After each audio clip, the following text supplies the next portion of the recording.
Hello everybody, it's your non-binary pal E.V.A here. So, in the last video, I talked about my comic universe gateways and what it's about and how I plan to share the process of creating everything I need for the official launch of the comic. If you haven't seen it, feel free to for a bit of extra context. But now, let's talk about one of my favorite aspects of story writing, the characters. I actually redesigned these characters a bit ago, but only for the purpose of a fun video like this. I had no idea this would lead me into this whole journey, and yeah, these are redesigns because these guys have gone through a lot over the many years I've been planning the story, and of course I'll go over each one's past incarnations as we go.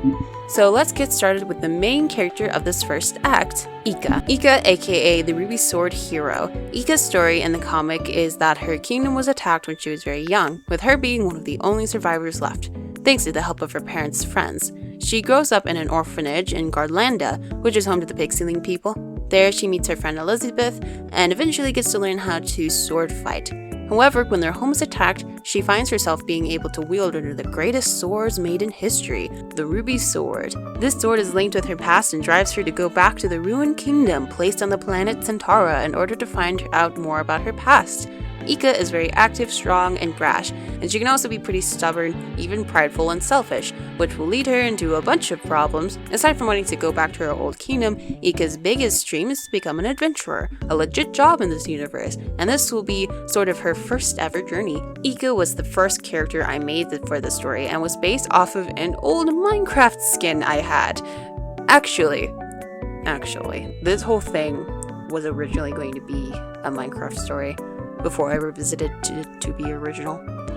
I'd even tried learning Minimator, then trying to make a 2D animated series with images of the game in the background. But where all of this initially started was the parody music video made by Captain Sparkles, and I think you all know which one I am talking about. Frankly, I'm not ashamed to admit this though, because this is a true piece of internet history that I'm honored to have been around for. But anyway, back to the design. Her very first design was based off of a skin pack, one of the versions of the game I played, and I used that to make this, which eventually turned into this. I actually kept this design for her for the longest time until a couple years ago, when I decided to properly redesign her into my own universe. Although this was definitely closer to what I wanted for her, there was still some changes I wanted to make. And now for the final version. Some things she's always had that I wanted to keep for her were her hair and hair color and her pink and purple palette. For her outfit, I gave her some classic knight imagery with the shoulder pad and cape. I can also be read as adventure clothes. The rest of her design is also meant to be a play on the classic D&D bard imagery, since she's always lived classic bardic stories. In previous versions, she's always had a square shape language, since, you know, cube game. And I did incorporate that a little bit here, but her main shape language is triangle, which I tried conveying with the cut of her shirt, wrist cuffs, cape, and even hair shape, which does a little triangular swoop at the ends, which also matches her cape and the spiky little hair strands. While coloring her, I realized that the value of her hair was blending too much with her shirt as a flat color, so even though I tried to avoid it since I had it in so many of my designs, I gave her a hair gradient into a lighter pink.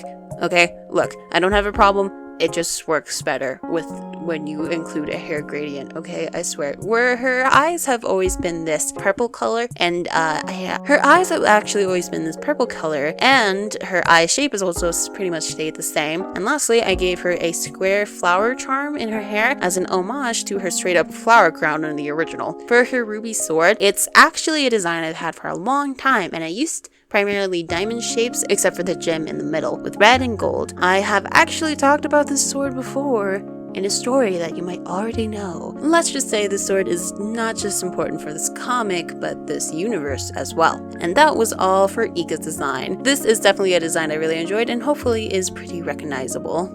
While talking about E.V.A, I brought up her friend Elizabeth, who is the second character here. Elizabeth was born and raised on Garlandia, living in the orphanage with E.V.A for the most part. She's half Astroborn, half Pixeling, both of which I have explained before and will explain more in the future video. She doesn't have any special powers, and she always felt more isolated from the rest of the Pixelings because of her being half Astroborn. That's why she and E.V.A are friends, or part of the reason anyway, because E.V.A doesn't really care about that, and she's also not a Pixeling either. Elizabeth is pretty level-headed and reasonable, and has a bit of a sarcastic sense of humor that she doesn't really show until she meets Zal, because E.V.A doesn't get that sort of humor. She decided to go with E.V.A on her journey to help and to see more of the universe. She's also incredibly good with the bow and arrow and became an archerer. So yes, essentially she is the classic Legolas elf ranger stereotype, but with a different twist to it, and not nearly as egotistical as your standard elf. So there, not quite the same. Now for her old design, not a whole lot has really changed that much other than her outfit.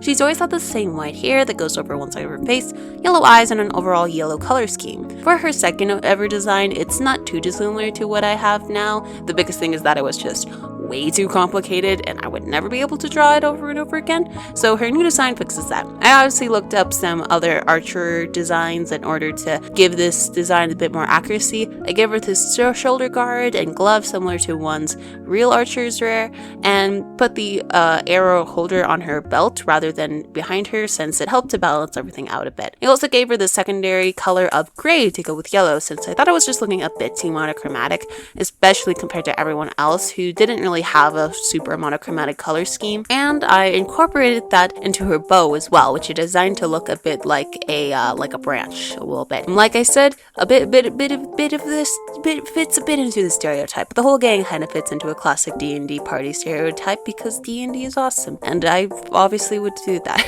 Zal is a crystalline, also known as the crystal-hearted people. Like their name suggests, they are a gem-type species whose hearts are made of crystal and affects other parts of their form. Crystallines are usually very strong and durable, which works well for Zhal's job as a guide for adventurers. When they were younger, they were forced to flee from their home since their kind often gets hunted down for their hearts. Because of this, they have become very knowledgeable about various worlds and how to travel well. They're also a skilled fighter with, of course, a big battle axe because that's cool. They can be very sassy with people, especially when they find people to be just too much personality-wise, but they're pretty wise and are good at sharing advice when you need it. For their first ever design, it was really boring. However, they have always had that diamond theming to them, which that and the color blue are pretty much the main thing I kept from this. Their next design was getting there, but I obviously wanted to change their hair, and I like the idea of having red for contrast, but I wanted to do a different color. I actually struggled with their design for a bit, and actually I changed it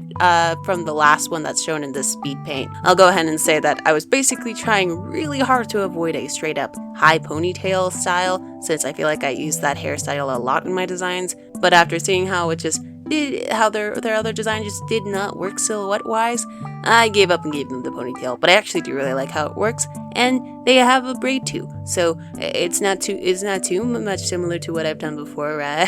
For the rest of the design, I knew I wanted to give them this cool furred collar thing, and gave them a design that's very much like a classic D&D fighter type, with thicker pants and gloves, and of course, a big axe. I made the holder of the axe have like a spiral effect to match their braid, and just went with a cool but sharp looking pattern for the blade. I did have their chest exposed so we could see their crystal heart, which I made blue in the center, and the rest this light magenta-ish color, which I used as their secondary color here for their earring, belt buckle, and little attachments on the axe.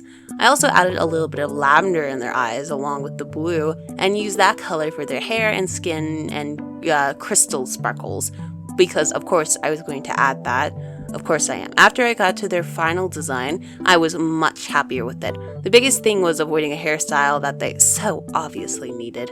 Despite the extra shading and their admittedly complex weapon, I feel like the design is actually fairly simple, which will be pretty helpful for this comic. So yeah, there we go. There's Zal. And their original name was actually X. I don't know why. It was dumb. It's dumb, and I wanted to change it to Zal, which is spelled with an X, because it's a little bit of an homage, but it's not just a letter now. It's not like me naming a character blank as a placeholder name and then forgetting to change it.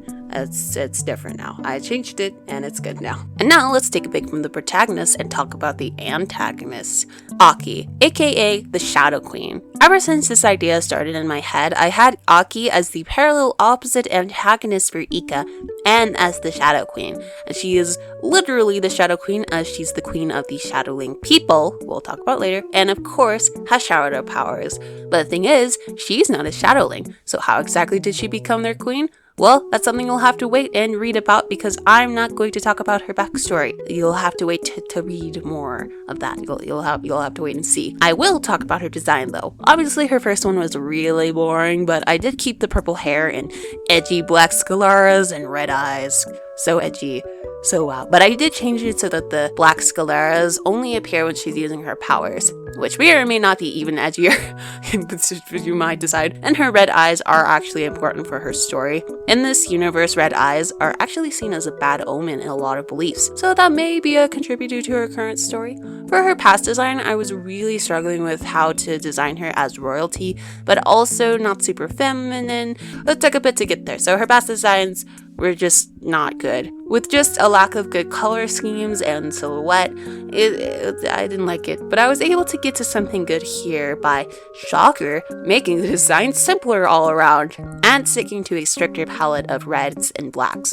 Her whole design has a bunch of sharper angles and darker colors, with even her skin tone being a bit gray. She of course has a hair gradient which starts very dark on top and transitions to being very light, and she has these black markings under her eyes to reference her shadow powers, which we'll go ahead and talk about here. She has the ability to control anyone's shadow, even her own, and manipulate them into different shapes. Some of that can be used as weapons. Just very Kingdom Hearts edge right there. It's just, I could have steered clear from that, but I didn't. I leaned full into it, and I'm proud of myself. Her crown was probably the hardest part to draw, just as far as outlining all of the small details, but I wanted to make sure it looked good. And that's it for the the Shadow Queen, the main antagonist. Well, lastly, I wanted to talk about Taurus and Jin, who are two adult adventurers the gang meet later on. First for Taurus, who is an Astroborn with the ability to teleport. Unlike a lot of teleporters, he can very easily create portals for long distances and quickly teleport himself along with someone else. Taurus is very chill and a bit quiet. He likes to keep to himself and doesn't really talk about his personal life, but he can be pretty nerdy over adventuring and the places he explores. His primary role is to find and record artifacts in new environments. Taurus is interesting because he's the only one that hasn't been around since the Minecraft era and didn't really have an older design. He had a couple of early concepts, but nothing really concrete. So technically he doesn't really count as a redesign here, but for his design, I gave him a long ponytail and a sky blue color palette, which I've always imagined him with. I gave him a black top and leggings underneath his shorts and sleeveless coat, which now looking at the top of the coat here reminds me a lot of how Blank's top looks, so a bit of coincidence there. He's obviously meant to be more of the mage of the group alongside Jen, which is why his coat is so long to give him more of that classic silhouette. He also has a bag and a holder on his belt for his travels, and some yellow eyes for contrast. And I also drew him creating a portal here, since that's his whole thing. And now for Jen, who technically was one of my first characters too, looking like this before, but Jen really looks completely different from that now, so yeah, here he is. Now Jen is a non-binary person who uses he/they pronouns, and he's more of the mage than even Taurus.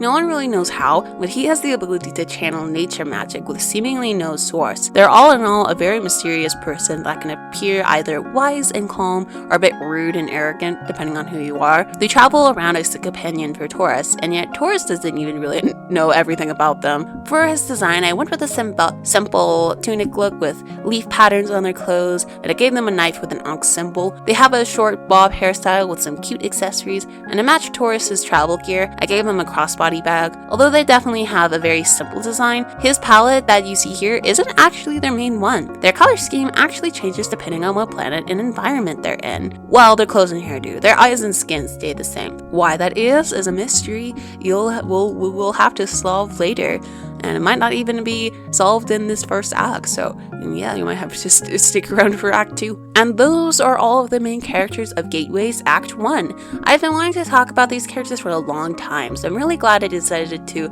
redesign them on the whim, because it has led to all of this. Like I said, this is a part of a devlog series for my upcoming comic Gateways. I may or may not want to try and create the profile for this comic on Webtoon and Tapas, so that way everyone who wants to read it can be alerted when the first few episodes are out. But I would love to hear your thoughts about that. Do you think I should wait until I have everything ready to officially post, or do you want to go ahead? Do you want to have those up so that you can be alerted? Let me know. But with that, I have my normal stuff in the description below, as well as my other comics. The Streets of Hysteria I've been posting, currently posting chapter 4. I'm actually taking a break from Hakky's Magical World at the moment, so nothing from there right now, but alongside alongside those, I do actually have a secret other little short comic that I made that I might hopefully be able to post soon. We'll just have to wait and see. But yeah, if you liked everything, be sure to subscribe for more, and I will see you in the next video.